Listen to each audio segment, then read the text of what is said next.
Hello' guys, যিহেতু আপোনালোকে গম পাইছেই যে গুৱাহাটী হাইকোৰ্টৰ যোনটো জুনিয়ৰ এডমিনিষ্ট্ৰেটিভ এছিষ্টেণ্টৰ যোনটো পোষ্ট আহিছিলে, যোনটো অনলাইন এপ্লিকেশ্যন ষ্টাৰ্ট 15 তাৰিখৰ পৰা হৈছিলে আৰু লাষ্ট ডেটটো হৈছে আজি অৰ্থাৎ 31 জুলাই।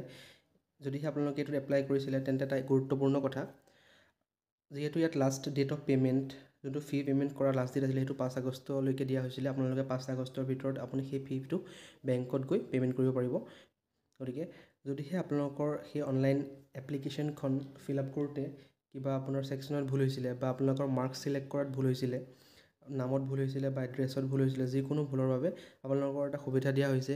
যিহেতু এতিয়ালৈকে কোনো কাৰেকশ্যন উইণ্ড' গুৱাহাটী হাইকোৰ্টে অ'পেন কৰা নাই, গতিকে আপোনালোকে সেই ভুলবোৰ শুধৰণি কৰিবৰ কাৰণে এটা কাম কৰিব পাৰে।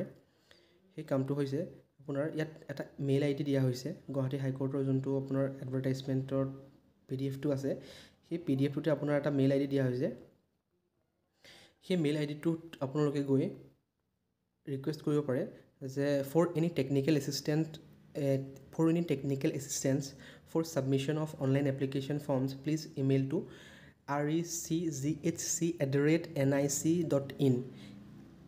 এইটো হ'ল আপোনাৰ ইমেইল আই ডি। সেই ইমেইলটোত গৈ পেলাই আপুনি সেই পোষ্টটোৰ নাম, যোনটো পোষ্টৰ কাৰণে আপুনি এপ্লাই কৰিছে সেইটো ছাবজেক্টত লিখি আপোনাৰ যোনটো ৰেজিষ্ট্ৰেশ্যন কোড আহিছে সেইটো মেনশ্যন কৰিব লাগিব। তাত গৈ আপোনাৰ যিবোৰ ফিল আপ কৰোঁতে ভুল হৈছিলে বা নামতে হওক বা যিকোনো ধৰণৰ ভুল হৈছিলে সেইটোৰ বিষয়ে আপোনালোকে মেনশ্যন কৰিব পাৰে বা এটা মেইল দি পঠাব পাৰে। আৰু আপোনালোকৰ যোনটো এপ্লিকেশ্যন ফৰ্ম আছিলে সেই এপ্লিকেশ্যন ফৰ্মটো ইয়াৰ PDF-টো ইয়াৰ লগতে আপোনালোকে পঠাব পাৰে। পঠাই পেলাই সকলোবোৰ আপুনি চেণ্ড কৰিব সেই মেইল আই ডিটোত। ইয়াত যিহেতু দিয়া আছে টেকনিকেল এছিষ্টেঞ্চৰ কাৰণে, গতিকে আপোনালোকে এইটো কণ্টেক্ট কৰিব।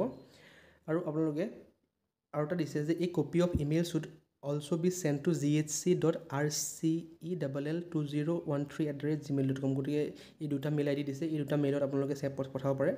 পঠোৱাৰ পিছত আপোনালোকৰ যদিহে বহুতৰে ৰিকুৱেষ্ট পায় এই এপ্লিকেশ্যন ফৰ্ম ফিল আপ কৰোঁতে ভুল হোৱা, তেনে দেখিলে আপোনালোকৰ গুৱাহাটী হাইকোৰ্টৰ ফালৰ পৰা এটা কাৰেকশ্যন উইণ্ড' অ'পেন কৰি দিব পাৰে, যদিহে আপোনালোকে সেই মেইলটোত মেইল কৰে। গতিকে মেইল অলপ সৰহকৈ হ'ব লাগিব বা বহুতে কৰিব লাগিব। সেই মেইলটো কৰিলে আপোনালোকৰ সেই কাৰেকশ্যন উইণ্ড'টো খুলি দিয়াৰ সম্ভাৱনা বেছি। গতিকে আপোনালোকৰ যি ভুল হৈছে সেই সকলোবোৰ মেনশ্যন কৰি আপোনালোকৰ সেই এপ্লিকেশ্যন ফৰ্মৰ PDF-টো সৈতে আপোনালোকে এই মেইল দুটাত পঠাই দিব। গতিকে এইটোৱে আছিল এটা শ্বৰ্ট আপডেট। আজি যিহেতু লাষ্ট ডেট, আজি এই কামটো কৰক। এই কামটো কৰাৰ পিছত আপোনালোকৰ চাব, যদিহে কাৰেকশ্যন উইণ্ড' অ'পেন কৰি দিয়ে, খুব বেছি 5-6 দিনৰ কাৰণে অ'পেন কৰিব পাৰে।